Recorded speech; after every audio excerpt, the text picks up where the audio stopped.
కృష్ణమా, శ్రీవారు సాక్షాత్తు శ్రీకృష్ణమూర్తి అవతారం కదా? అవును కదా. ఆ కన్నయ్యకు వెన్నంటే ఇష్టం కదా? అవును కదా. రేపటి నుంచి ప్రతి సుప్రభాత సేవలో శ్రీవారికి వెన్నతో నవనీత హారతి సమర్పించాలనుకుంటున్నాను. కన్నయ్యకు వెన్నతో హారతి.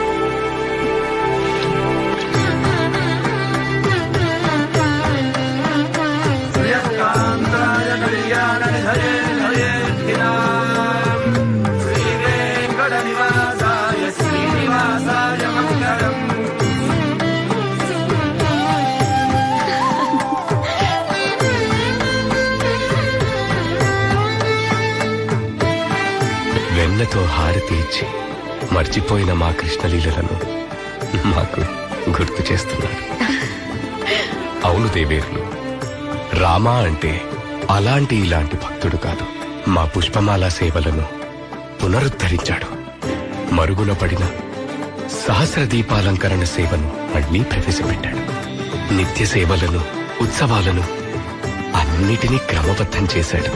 తిరుమలను కలియుగ వైకుంఠంగా తీర్చిదిద్దేశాడు. యాత్రికుల యాతనలన్నీ తీర్చేశాడు. ఈ హారతి మాకిచ్చే తొలి నవనీత హారతిగా శాశ్వతమగుగాక.